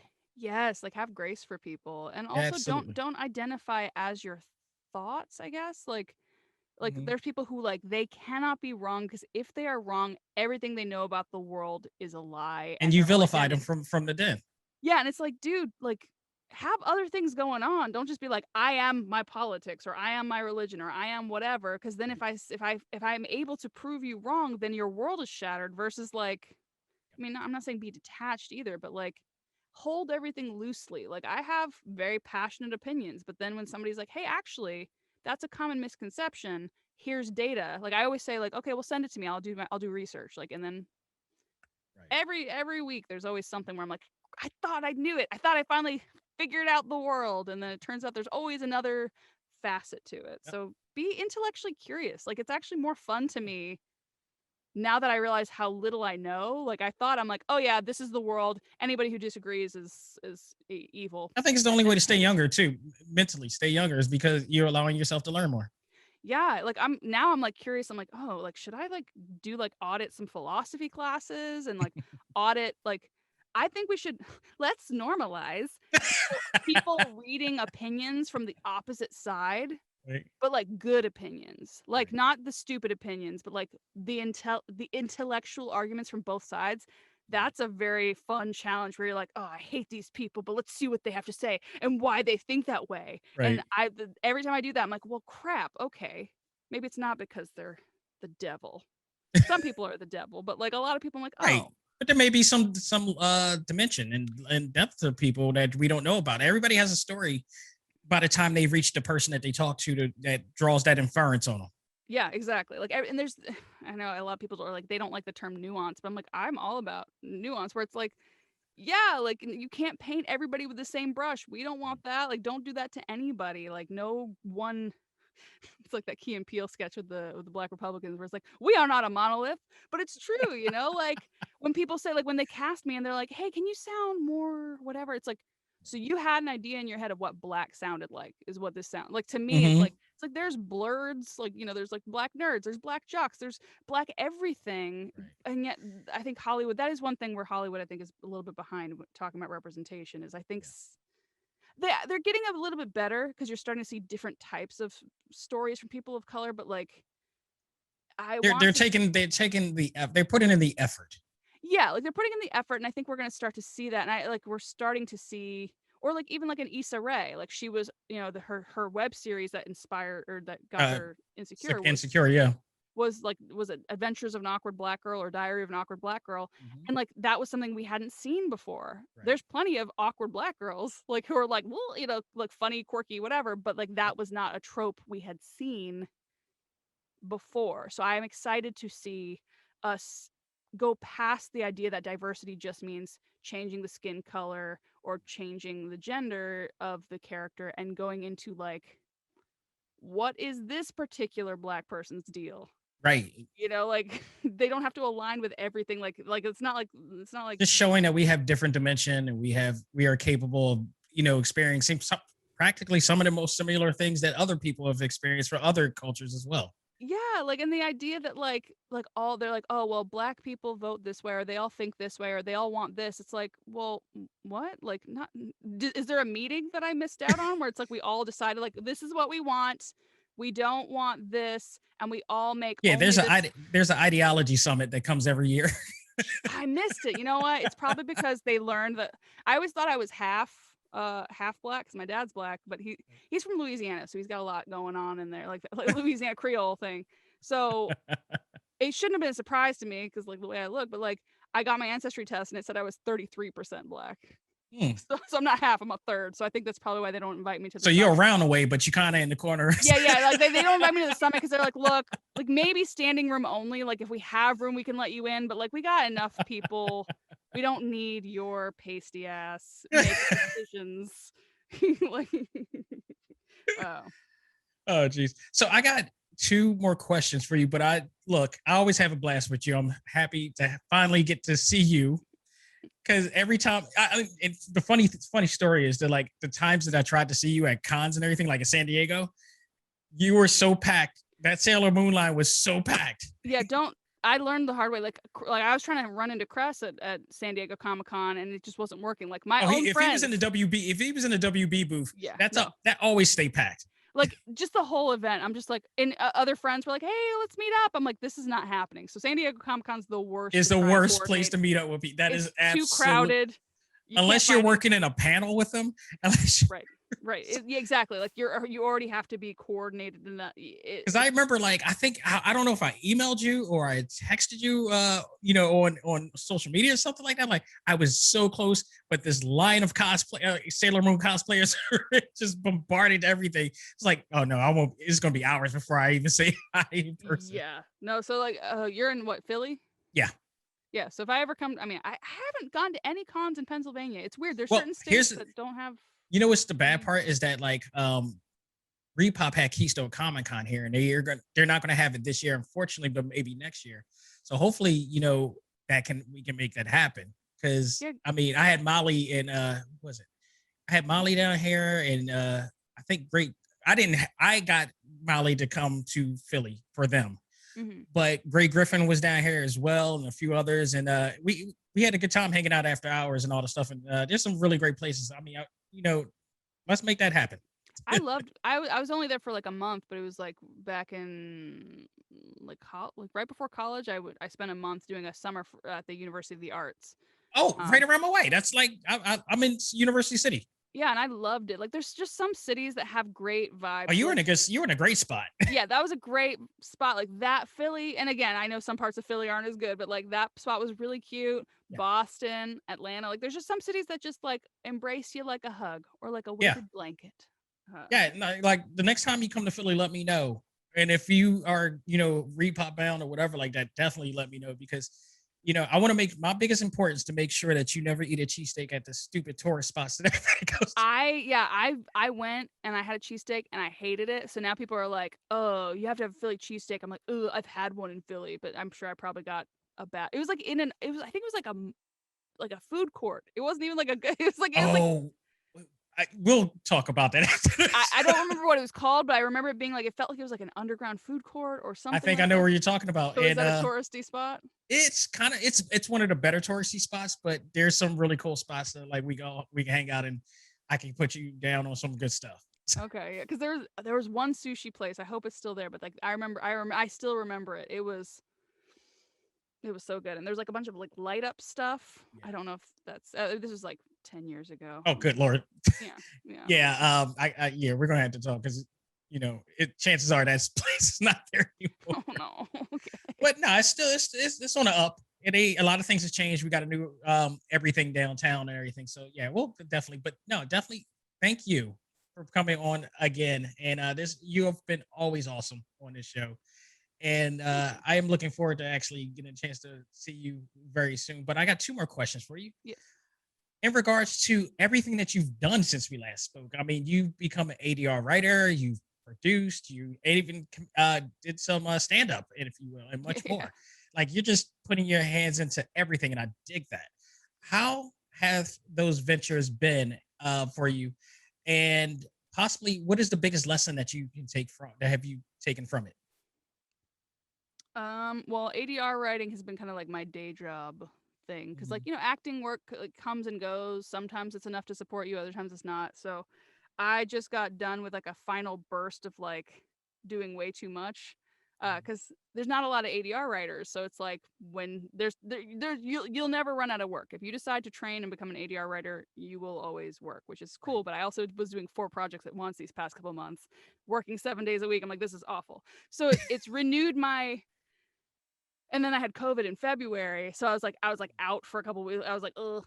So it's just like this constant thing of like I want to create. I don't want to be working that way. I want to be working in the way of like I want to be like a Tina Fey or like an Issa Rae or whatever, where it's like I think like a fun personality. I have like a good like comedic whatever. Like I want to write my own stuff and star in it and be like an auteur or whatever, like, and so stand up was really cool because it was my voice and it was me realizing what my style is of comedy.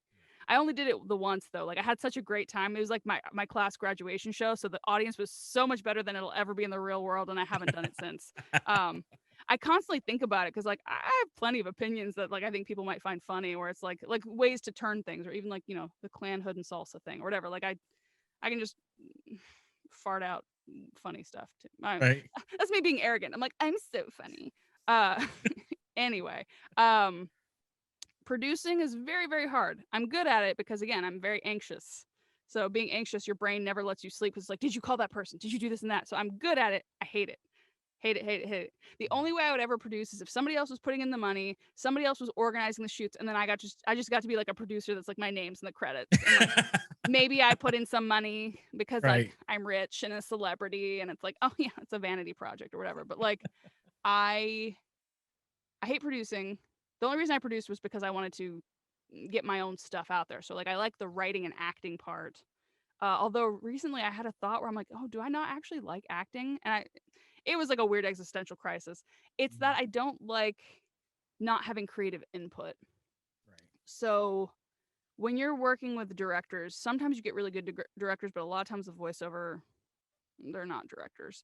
So you get people who are micromanaging every line you say. They're just like, can you go like up at the end? Like they're just telling you how to do it. So you're not collaborative. Like I like Boruto because like my director and I have such a rapport that like I'll be like, hey, I'm gonna try something. And he's like, yep, that's even better. Let's go. Like so it feels like I get to have a say in the character. And I'm not changing lines like drastically where they're saying something completely like uncanon or Right. something, but like whereas other directors will give me a line reading of how to say the line before I even say it. Right. So each line is like, so you should say it like blah blah blah blah blah. So then it's like, well, what do you need me here for? Like you're supposed to hire me for my imagination and my creativity and what I bring to it, but instead you just want a puppet that just sounds like me. So I just dissociate and just go somewhere else. I'm like, and I just like, whoop. Um, so I definitely, you were asking what I've learned from them. Yeah. Yeah, I think I've learned that I need to be active because to me, sometimes acting feels passive because it's other people's words and sometimes it's other people's directions, and you're kind of just like being pulled around when it's not collaborative versus like if you're on a set where like they're like, hey, can you improvise? Like I just did a Friends movie and that was really fun because they were like, hey, I've heard you're good at improv. Yeah. Do what you want. That's really fun. And then they were like, yeah, that's great. Like it's just so when I say I don't like acting, I realize I don't like being a flesh robot. But writing and starring in my own stuff is like the next thing because like these TikTok things have been really fun because it's like it forces me to put out more content. I mean, I say that I haven't put out content in like 2 months, but when I was doing it, I was like, yeah, every other day or whatever. And just for the record, I have 2 different accounts. I have a voiceover account and then I have like my account because Right. the two demographics didn't seem to overlap. Like my Right. anime fans didn't want to see my comedy stuff. They're like, I don't get it. Where's Boruto? And then on my comedy stuff, they don't care about anime stuff. So one of them is Amanda C. Miller VO, and then the other one is Hey Amanda Celine. And then those are also my 2 Instagram. Like I've split my Instagrams as well to kind of try that approach. And it's just so fun to have that freedom of being like, what would I create if I have 60 seconds? It kind of helps you refine your voice because you're like, well, what am I going to say in these 60 seconds or whatever? TikTok is 30 seconds, whatever. Like it's fun. And also I'm a perfectionist. So a lot of times, a lot of artists, I think, don't make stuff because it's so overwhelming that they just shut down. Whereas if you're like, look, TikTok doesn't like polished. They don't like when you have good lighting and good sound. They want it to look like you just farted out this idea and you just like filmed it on your phone and put it online. Even if it took you hours to edit. And it needs to look like you're just a casual genius. So I like that because then I'm not having to be like, oh, well, I got to hire a sound guy and I got to hire and get a DSLR camera and set up the lights right. It's like, no. So it takes away the perfectionism. And so it's kind of just like a fun exercise of like exposure therapy of being imperfect and being like, it's therapeutic. Okay, yeah, like I didn't die. Oh, people actually liked it. Like even though I looked like I had a zit on my face, like they didn't care. Like nobody said anything. They thought it was funny. Like so it's not Instagram. Instagram is much more like it's very well overproduced. Yeah, everything's perfect and like, look at my angles. And like TikTok is like there's 2 different TikToks. I think there's the TikToks that like pretty people and then there's the TikToks that want funny people and they want funny real people. You can be pretty and real or whatever, but like it just seems like a lot of people that I like to follow are not people you would see on TV. Like they look like real people. They got wait, and like we said in the last interview, they're not CW ready. Yeah, they're not CW hot. Yeah, exactly. And I did have a CW audition at one point, and I was like, oh, cool, but I haven't gotten another one since. So I'm sure they're probably like, she's not CW ready. Like she's. And now I'm apparently a young mom category, which means I'm moving closer to CW grandma because those grandmas are like, they're like 30, but they're like, I'm your grandmother. What?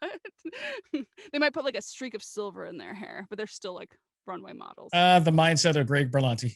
Yeah.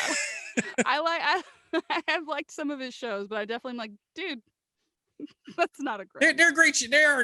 I am a big fan of the Berlanti production, but yes, there are some questionable things every once in a while. I mean, unless he's trying to like normalize. I just like using that word now. Like I like using words ironically. I'm like, do better. I like to let's normalize teen mom. It's something you put on hot dogs. Wait, it's what? Normalize is something you put on hot dogs.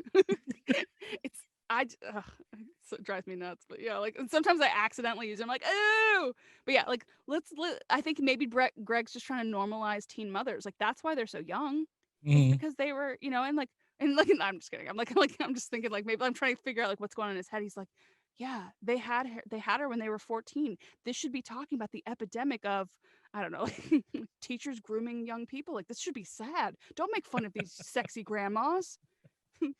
I don't know. I give him this. He does have his ways, but he's not Michael Bay bad. Oh no, yeah, and that's the thing. It's like it's kind of funny when everybody's got their shtick, where it's like, okay, like I don't like what he's done as a person. Like apparently Joss is an asshole, like, as we've learned, Joss Whedon. But I do I still like, like Dollhouse, Firefly. Like I like the stuff he does, and you can always tell like there's like Joss-isms and like the Buffy, Yeah, and I was watching The Nevers, and I like, there were definitely some moments where I'm like, yeah, that's a Joss thing. Where like, a lot of it was in a good way, where I'm like, oh, these are interesting. But then like, there's a moment where like, she's like falling down the stairwell, and she gets caught, her dress gets caught, and she just flies out of her dress, and then she fights in like her undergarments. I'm like, that feels very Joss Whedon. Like that was like the Black Widow moment in Avengers. Yes, yeah. It's like, guys. Yeah, so there, even there's pandering on all levels, which I guess is not bad if you know your audience. But I feel like with Joss Whedon being like, this show is for girl power. It's like, what is empowered about me fighting in my skivvies? Like, if I want to fight in my skivvies, I can, but this is a fictional character and you're being creepy. You wrote this. You had to set up a bunch of shots and shoot this multiple times. It's like, yes, for you. Yeah, it's like, so you can feel empowered. Do you not get that? Stupid. They don't understand. They You don't stupid understand it. woman with your smaller brain. Let me tell you why this is feminist. I don't know. Damn Anyway. it, they don't understand. They what was that line from Anchorman or something? It's like a woman's brain is 2/3 the size of a man or something like that. It's like I have to explain it. So last question. I hate that we're ending this because I'm loving this. But what hasn't Amanda C. Miller done yet, and what can we expect from her next? Ooh. I mean, I know I kind of talked about it a little bit earlier, and I know I've done some on camera, but for me, like, I'm really like, within the year, I feel like it's gonna be like, oh, Amanda C. Miller, she's on this show or that show. Like, for a long time, I thought, oh, voiceover is just the thing that happens to be taking off, and on camera just isn't. But I think part of it was a subconscious thing of like hiding. So I'm gonna stop hiding. So like, it's silly, but even me expressing my political opinions, or like, this is the first time I've said publicly that like I'm a libertarian or whatever. Like, to me, that's like a big deal. But like, so if you're gonna see more of me being okay with people not liking me, which means I'm gonna be more authentic in my writing and in my talking. I'll still probably play my cards pretty close to the chest. Like, I can talk to you about this stuff because like I feel like you're not a crazy person. Like, we can have a conversation about it. But like, I'll definitely, like, if I can sense like this person will not appreciate it, I'm gonna keep it. You see my eyes start twitching this. Right. You're just like, yes, I see where you're coming from. Exactly. Like Sheldon Cooper, pretty much, just like. Yeah. No, I'm not. Even then, I don't think any of my opinions are that extreme. Even then, I'm a boring libertarian because I'm not an anarchist. I'm a minarchist. So like, I'm like the boring grandpa. I'm like Clint Eastwood or something in Gran Torino. Well, no, he was racist. I guess I don't I don't want to say. But like, I'm like, I got my pants up to my nipples. I'm just like, get off my lawn and leave me alone. Like, just minimal everything. Just go away. That's me. Or Ron Swanson. Right. Well, thank you so much, Amanda. I mean, I've really had a great time talking with you. I could talk with you and joke with you for like God knows how many hours at this point. But right now, again, you already mentioned it, but like, where can your fans, your comedic friends, your anime fans see you online? Yeah, so I've screwed it all up because I used to have all of my things had the same handle to make it easy, but then when I decided to split them, I was like, oh no, because Amanda Do you use Linktree? I don't. What is that? Oh, it's going to be your saving grace. It is a actual app and a website that allows you to organize all of your links of where you want your fans to go to. So they just go into this link, and it's just a list of places where you want to be seen or heard. That's cool. It is a lifesaver. Trust me. Yeah, I'm giving them free publicity right now. Damn it. No, that sounds great. Yeah, because I'll look out for you after when we get off. Okay, cool. Yeah, because I got my 2 Instagrams now, like one for comedy and just kind of like my personal, like, more actory stuff. Yep. I mean, trust me, because I this show plays on all the popular podcast platforms, and then I have my own website, and then I have the ACMG Facebook group and all the stuff. So I need all that in one pot, and that's what that does. That's good to know. Like, I'll get you to hook up. Yeah, hook me up. We'll normalize you. Yes, normalize having a link tree. Do better, Amanda. Do better. But for now, where can they find you mostly? Right now, I guess mostly Instagram or TikTok. So those are both if you want to follow just for like voiceover stuff and like the charactery stuff, that'll be Amanda C. Miller VO. And then more of like me and like my comedy is gonna be Hey Amanda Celine. And Celine is like my middle name, so it's like Celine Dion, like Celine. Although I'm toying with that just being my name, because I feel like Amanda Celine Miller is too much of a mouthful. I hate to tell you this, but you better not. I don't know, because my grandmother calls me that, or it's just I love it because it flows. I like saying Lady Amanda. I like saying Amanda Celine Miller. I like it works. It's not too long. It's not like Sarah Michelle Gellar or something. The only reason why I think the reason why because Sarah Michelle Gellar, it just flows, and your name also to me flows. Like, it's not like saying Orton Rettenbacher or Kevin Belize, McNichols or something like that. It you know, where it sounds like it's just like bumps in the road. It just flows. Did you just make up the Belize McNichols name? Yes. That was pretty good. The first thing that just popped in my head. Evan Belize McNichols. That is a star in the making. It stands out. Yeah, and then I think Facebook, I'm still Amanda Celine Miller. And then Twitter, I'm Amanda_Celine, which looks real janky, but I can't change it because I'll lose my verification. Right. And then Butts Guy will take over.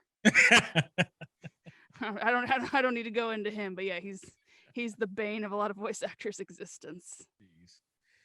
Well, definitely thank you so much. And I hope that you are going to be healthy and safe through this point on. And hopefully maybe in a year, we can probably see each other in person and everything will be as good as rain with everything going on. But I really appreciate you coming on the show all the times that you have. And I hope to have you back again. Well, thank you. But also don't tell me what to do. Get off my lawn. I'm just kidding. I'll lick toilet seats if I want to. And I look forward to checking out Sailor Moon Eternal, which comes out on June 3rd, I believe. I believe so, yes. So I'm looking forward to that. I know it's going to be, you guys knocked it out the park. You and Stephanie Shea and Christina V and all the gang over there. I'm just looking forward to that. It should be awesome. No pressure. What could possibly yeah. Knock on wood, man. After last year, nobody should ever say that phrase again. I know. I really should. What's the worst that could happen? Right. Folks, I hope you enjoyed this very special Talk Time Live exclusive with the one and only lady, Amanda C. Miller. On behalf of myself and Sailor Jupiter herself, all I got to say is learn to let go, live life, love all things anime, comics, movies, and games. This is ACMG Presents Talk Time Live. We are out of here. Take care.